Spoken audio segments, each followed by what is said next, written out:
How's it going, everyone? Wanna go over some news that is definitely making some PlayStation fans a little upset. I don't think it's the worst thing in the world, but definitely something I can understand why people were a bit taken aback by, and that is in regards to the new PlayStation 5 Slim and the optional Blu-ray drive. We'll talk all about that and my speculation as to why what's going on is in fact going on. Outside of that, the PlayStation 5 Dashboard has been updated, featuring a brand new PlayStation Plus feature being showcased, and on top of that, we'll highlight that PlayStation Plus feature, that being cloud streaming with all of the games that are live right now. And if you guys have yet to see that Metal Gear Solid Delta Snake Eater official first look with the Unreal Engine 5 footage, that is official footage of the game, you guys need to check it out because it looks absolutely tremendous. We'll talk that at the end of this video, but first of all, making the rounds quite a bit, you'll need an internet connection to pair PlayStation 5 Slim's optional Blu-ray drive. Once again, this is all about preservation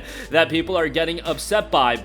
As noted in the fine print, internet connection required to pair disk drive and PlayStation 5 console upon setup, account for PlayStation Network, and internet connection required to redeem voucher vertical stand sold separately as listed as a part of the disk drive. Now, the reason why that I would assume this is happening is to prevent third-party manufacturers from creating their own disk drive. I don't know if this is also a way to avoid some sort of piracy element, but third-party disk drives is what I think is the primary reason. And you know Sony wants to collect all that sweet cash themselves. They're not trying to have competitors in the market and have other people manufacturing these disk drives. And honestly, as far as disk drives go, would you rely on a third party? Would you trust a third party in creating a disk drive? I don't know. Like, that is something to consider. And this is one where I almost understand Sony's thought process in going about it. I know that's kind of crazy because I'm usually the first to crap on Sony for even a little innocuous move. And, you know, I've crapped on them for PlayStation Plus. I've crapped on them for a lot of reasons. And, you guys seem to get upset by me sometimes with that, but in this case, I almost understand it, but at the same time, it would have been nice for the consumer. I'm just thinking from a consumer mindset now for this to just be a plug-and-play type of thing, but of course, we can't all have nice things all the time, so a little bit of a bummer there. Moving on from that, the PlayStation 5 Dashboard and UI has seen a bit of an update, now offering cloud streaming, of course, and now games will be highlighted with an icon that does indicate that they have cloud streaming support. Now, not every PlayStation 5 game has cloud streaming support. This is a case-by-case basis, and PS4 titles obviously are cloud streamable as well. On top of that, PlayStation Plus Essential titles and game trials will be streamable as well on a case-by-case basis. And digital games purchased, obviously you can stream those as well as long as you are a top-tier Plus subscriber. As far as supported output and frame rate, you can go all the way up to 4K 60 FPS. The amount of people that have the internet connection to support that kind of, you know, video output and frame rate, I don't think that's too many, but, you know, your mileage may vary on that one. Maybe you have some killer internet and you want to take advantage of that. Speaking of which, as far as the PlayStation 5 streaming service goes, we do have a breakdown of the games that are available right now. This is coming from Cloud Gaming Catalog, and they have it broken down alphabetically, and this is very, very convenient to have. So I'll just go over some of the big ones that I see. Alan Wake Remastered, A Plague Tale Innocence, A Plague Tale Requiem. Those three are pretty big. Axiom Verge 2, A Space for the Unbound. That's a low-key banger there. Not a lot of people know about that, but that's a good one. Back for Blood, Biomutant is in there. Cyberpunk 2077, obviously a big one that is streamable. Crisis Core Final Fantasy VII Reunion is streamable, and guess what, guys? I wouldn't be surprised if that's a PlayStation Plus Extra title here in the near future. Given Square Enix's relationship with Sony, I think that is a very likely candidate for being a Plus Extra title here. Maybe in December. That would be the 1-year mark since the game originally came out, I think, on December 13th of 2022, so that's something to be on the lookout for. Cloudpunk is streamable. Call of the Sea, Crusader Kings 3, that's a pretty big one.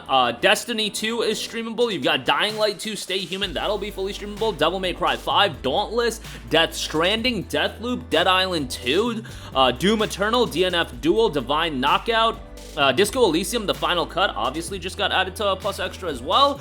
You've got Exoprimal, recent release there. Elemental War 2, Elix 2, Enlisted, Eternites, another recent release there. Fortnite is fully streamable. Forspoken is fully streamable. Final Fantasy VII Remake Intergrade is streamable. Ghost of Tsushima Director's Cut is streamable. Ghostwire Tokyo, God of War Ragnarok, Goat Simulator 3, Genshin Impact, Gotham Knights, Hogwarts Legacy, which also does have a Plus Premium trial.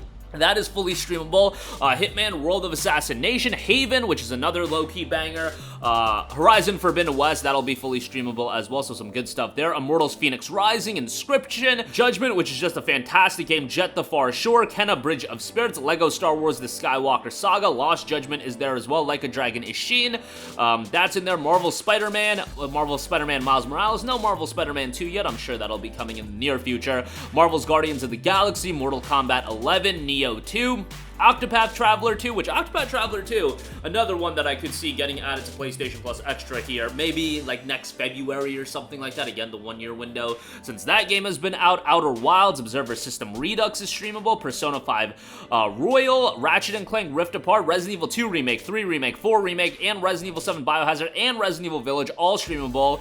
Relayer, which is a mech visual novel tactical strategy game, Rogue Legacy 2, Street Fighter 6 is on there, that's huge, Steel Rising, Spirit of the North, which just got a sequel announced, Star Ocean The Divine Force, Soul Hackers 2, Sifu, Scarlet Nexus, Sackboy: A Big Adventure, The Last of Us Part 1, King of Fighters 15, The Callisto Protocol, Tactics Ogre Reborn, which again, could see that getting added to Plus Extra, just the Square Enix titles, guys. This War of Mine, Uncharted Legacy of Thieves Collection, Vampire the Masquerade, Blood Hunt and Swan Song, Warframe, which is pretty major, Yakuza Like a Dragon, Yu-Gi-Oh! Master Duel, rounding out the games I thought I would mention, but I'll leave the link to Cloud Gaming Catalog. They've got the full breakdown on their website, and again, alphabetically there. So they are indicated on the PlayStation Dashboard as far as what games are streamable, and then again, if you want a full breakdown, that's on a Cloud Gaming Catalog. I'm sure this list will be refined over the coming weeks and months as more games are released, more games are added, etc., etc.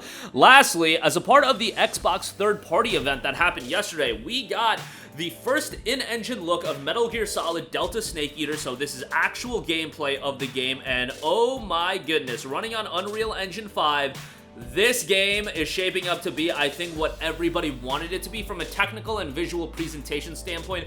It looks absolutely fantastic. The visuals look staggering, and obviously they're showcasing the pieces of the game that look the best, but I understand this is also still very much early on in development. Hopefully it progresses smoothly and we'll get something like this in the final product as well, and this level of quality can be retained in the entirety of the experience. After Metal Gear Solid Master Collection left a lot of people disappointed, you know, people are gonna inherently be a little bit skeptical with Konami, but I think this does a lot of good in getting people excited for Metal Gear Solid Delta Snake Eater, which, you know, you didn't have to do much to get people excited for Metal Gear Solid Snake Eater getting a full-on remake, but this is something you could do to enhance that level of excitement even more. You'll enjoy the original story of the first game and the timeline, guys. That's why, you know, I see some people that aren't big Metal Gear fans being like, why are they remaking Metal Gear Solid 3 first? Well, Metal Gear Solid 3 within the timeline is actually a perfect game to remake, so don't worry too much about that. Now with cutting-edge graphics and 3D audio to bring the hostile jungle to life and take stealth survival action to brand new heights. Metal Gear Solid 3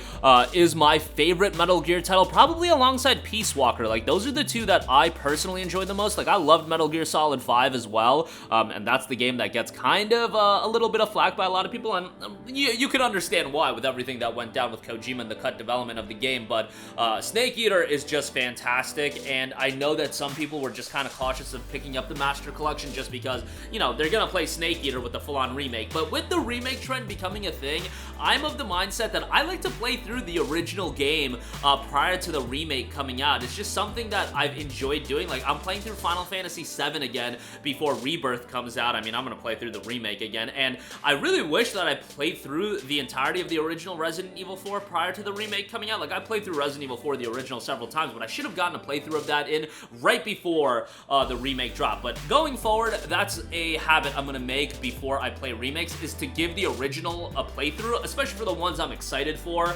as far as remakes go, a playthrough right before the remake comes out. I'm talking like a month or 2, 3 months before the remake drops. Wish I did it for Dead Space as well, but hey, gonna do it in the future. MGS3 obviously gonna get another playthrough, and the major remakes that I'm excited for gonna get a playthrough from me. But man, Delta Snake Eater so far, this is looking absolutely fantastic, and from a technical standpoint, looks great. Frame rate looks a little bit, you know, not great based on the footage I've seen, but this is very much early in development, and they're hopefully gonna get this right from a performance standpoint. It's just that Hideo Kojima's Fox engine, that engine was insane and performed so well with Metal Gear Solid 5. Like, Metal Gear Solid 5 is one of the best performing games I think I've ever played. In terms of, that game looks pretty good visually, but the performance is just insane for that game, and that's because that engine is just so good. So hopefully they can replicate that success in Delta Snake Eater. Again, some disappointment with the internet connection requirement for the optional Blu-ray drive. I can understand why it's happening. It still sucks for the consumer. Cloud streaming being rolled out, and now the dashboard has gotten an update, the PS5 dashboard, to represent that, and games that are streamable will be indicated as such, and we have a full list from Cloud Gaming Catalog.